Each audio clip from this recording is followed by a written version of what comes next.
Hello students, welcome to परम class. आज हम पढ़ने वाले हैं average power in RLC circuit और इंडक्टिव सर्किट। यहाँ पे हम इंडक्टिव का केस लेके चलते हैं, इसलिए इसको हम इंडक्टिव सर्किट बोलते हैं। अल्टरनेटिंग ईएमएफ को हम इस तरीके से रिप्रेजेंट करते हैं और करंट जो है वो 90 के फेज से लैग आउट करता है, तो उसको इस तरीके से लिखा जाता है। अगर हम पावर देख रहे हैं एट एनी टाइम टी, तो पावर को हम लिखते हैं V इंटू आई की फॉर्म में। नेक्स्ट देखो, पावर का जनरल फॉर्मूला होता है वर्क डन अपॉन टाइम, और इस टर्म को हमने लिखा है एज इट इज। V जो है वो किसके इक्वल होगा, EMF के इक्वल। dt को हम इधर ले आएंगे तो वर्क डन का फॉर्मूला हमारे पास बन जाएगा ये। नेक्स्ट स्टेप में हम क्या करेंगे, E और I की वैल्यू को इक्वेशन नंबर 1 में पुट कर देंगे और हमें वैल्यू मिल जाएगी ये। ठीक है, यहाँ पे हमने E की वैल्यू रखी है और ये जो है वो I की वैल्यू है। अब देखो, ये जो है वो एक फॉर्मूला बन रहा है साइन A माइनस बी का। साइन A माइनस बी का फॉर्मूला होता है sine A cos B minus cos A sine B. अब हम क्या करेंगे, नेक्स्ट स्टेप में इसको खोल के लिख लेंगे, तो हमारे पास फर्स्ट टर्म जो है वो एज इट इज आ जाएगी। नेक्स्ट स्टेप जो है वो हमारे पास इस तरीके से बन जाएगा। अब देखो, ई नॉट और आई नॉट को हमने बाहर लिख लिया है और साइन ओमेगा टी को हम इस पूरी टर्म के साथ मल्टीप्लाई करा रहे हैं। तो जब हम साइन को इस टर्म के साथ मल्टीप्लाई कराएंगे तो हमें मिलेगा sine square omega T cos phi, ये टर्म मिल जाएगी।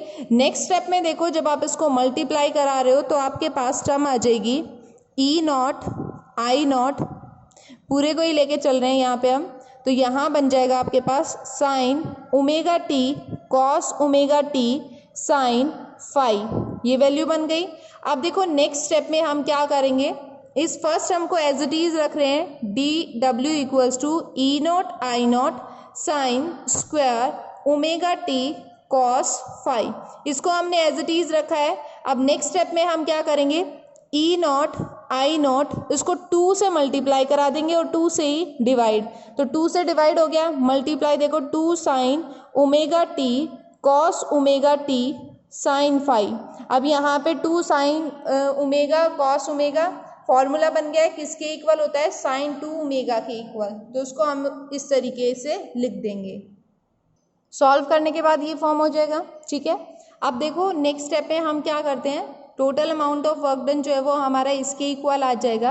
अब हम यहाँ पे कंप्लीट साइकिल के ऊपर वैल्यू चेक करेंगे, तो जब हम कंप्लीट साइकिल पे वैल्यू चेक कर रहे हैं तो यहाँ हम 0 से t इसमें लिमिट अप्लाई कर देंगे और वर्क डन dw जो है वो किसके इक्वल आ जाएगा, हमारे पास w के इक्वल। ठीक है, टाइम के रिस्पेक्ट में देख रहे हैं तो यहाँ पे ये चलेगा dt की फॉर्म के अंदर। अब इसको हम इस तरीके से लिख सकते हैं, 0 से t E not I not sine square omega T cos phi D T minus, इसको पहले ए टर्म में लिख लिया, इसको बी टर्म में लिख लिया। ठीक है, अलग अलग इसको सॉल्व कर देंगे, 0 से T E not I not upon 2 sine 2 omega T sine phi D T, ये आ जाएगा।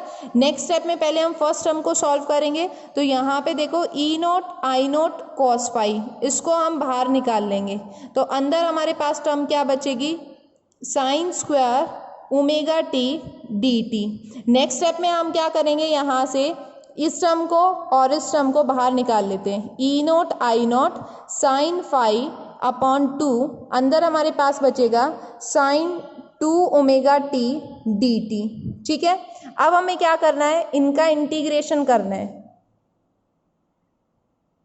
अब देखो नेक्स्ट स्टेप में साइन स्क्वायर थीटा, इसका फॉर्मूला होता है, पहले इसको हम खोल लेंगे, तो यहाँ आ जाएगा E not I naught cos phi, formula इसका होता है 1 minus cos 2 omega t upon 2 और इंटू डी टी, लिमिट चलेगी 0 से t। अब नेक्स्ट स्टेप में E not I not sine phi upon 2, इसको हम इंटीग्रेट कर रहे हैं इस स्टेप में, इसका कोई फार्मूला नहीं है, इसको हमने फार्मूले के फॉर्म में लिख लिया है। ठीक है, तो यहाँ पे इसका इंटीग्रेशन आएगा minus cos 2 omega t upon 2 omega, और यहाँ पे हम लिमिट करेंगे 0 से t पुट। अब देखो, प्रीवियस वीडियोस के अंदर हमने पढ़ा है, प्रीवियस टॉपिक के अंदर, जब इसमें हम upper limit minus lower limit करते हैं तो ये पूरी टर्म क्या होती है, 0, तो इसका मतलब हमारे पास सिर्फ यही वाली टर्म रहने वाली है। आगे देखो इसको किस तरीके से लिखेंगे, 2 जो है दोनों के नीचे चल रहा है तो इसको हम बाहर निकाल लेते हैं, तो हमारे पास स्टेप आ जाएगा E not I naught cos phi upon 2, और यहाँ पे इसको हम क्या करेंगे, इंटीग्रेट करेंगे।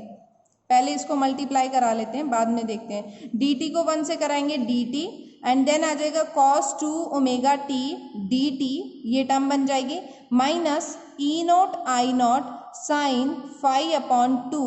अब देखो यहाँ पे हम लिमिट पुट कर देते हैं इस स्टेप में, cos 2 omega t upon 2 omega, upper limit minus lower limit होता है, माइनस साइन हम यूज कर रहे हैं, माइनस ऑलरेडी है तो ये क्या बन जाएगा प्लस, तो यहाँ आ जाएगा हमारे पास cos 0। अब देखो नेक्स्ट स्टेप में जब इसको हम इंटीग्रेट कर रहे हैं, E not I naught cos phi upon 2 ये बन जाएगा।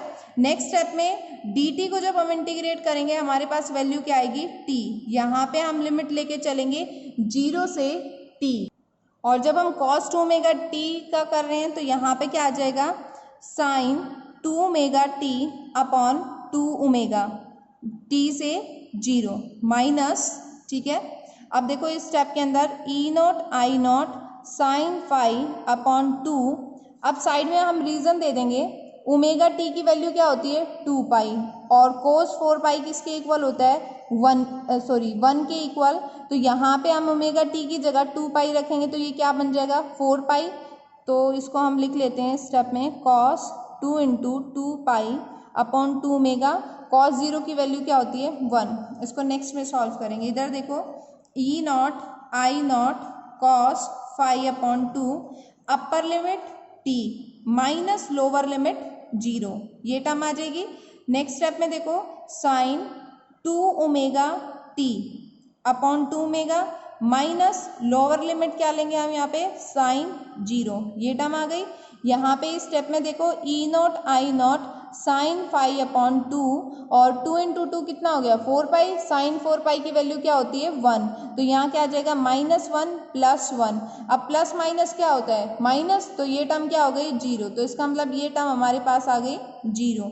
अब नेक्स्ट स्टेप में देखो यहाँ पे आ जाएगा E not I naught cos phi upon 2, यहाँ पे t चलेगा एज इट इज, ठीक है, 0 नहीं होगा क्योंकि 0 को इस टर्म से मल्टीप्लाई कराएंगे तो 0 ही हो जाएगा।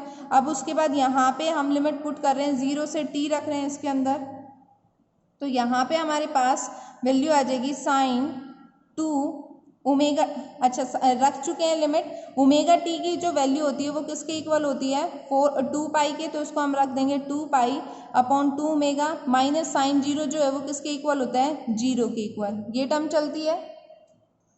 अब देखो यहाँ पे 2 कैंसिल, 2 पाई क्या हो गया साइन 360, साइन 360 की वैल्यू किसके इक्वल होती है 0 के इक्वल, तो ये पूरी टर्म भी क्या हो गई हमारे पास 0, तो सिर्फ हमारे पास ये वाली टर्म बची यहाँ पे, ठीक है। ये स्टेप मैंने यहाँ पे आपको खोल के लिख के दिखाए हैं स्टेप बाय स्टेप, आप इसको डायरेक्ट भी कर सकते हो क्योंकि हम पहले कर चुके हैं इसको। तो वर्क डन जो है वो हमारे पास ये फॉर्म हो जाएगा इस कंडीशन में, जब हम एवरेज पावर देख रहे हैं in case of inductive circuit complete cycle के अंदर, तो पावर को हम किस तरीके से लिखेंगे वर्क डन अपॉन टाइम की फॉर्म में। वर्क डन की वैल्यू हमने ये निकाली, इसको हम यहाँ पुट कर देंगे E not I naught cos phi t upon 2, और यहाँ पे क्या है टी, तो t से t क्या हो जाएगा कैंसिल, तो उसको हम नेक्स्ट स्टेप में इस तरीके से लिखेंगे E not I naught cos phi upon 2। अब देखो 2 को हम ऐसे लिख सकते हैं √2 इंटू √2, किसके इक्वल आएगा 2 के इक्वल, तो उसको हम इस तरीके से लिख रहे हैं E naught upon √2 into I not upon √2 cos phi, किसके इक्वल चल रहा है पावर के। अब देखो ई नॉट अपॉन √2 किसका रिजल्ट था, रूट मीन स्क्वायर EMF के लिए था, और आई नॉट अपॉन √2 किसकी वैल्यू थी रूट मीन स्क्वायर करंट के लिए थी, तो उसको हम इस तरीके से लिख देंगे रूट मीन की फॉर्म में EV वर्चुअल या रूट मीन एक ही बात है, तो यहाँ आ जाएगा IV cos फाई। तो ये हमारे पास क्या आ गया फाइनल रिजल्ट आ गया इन केस ऑफ पावर।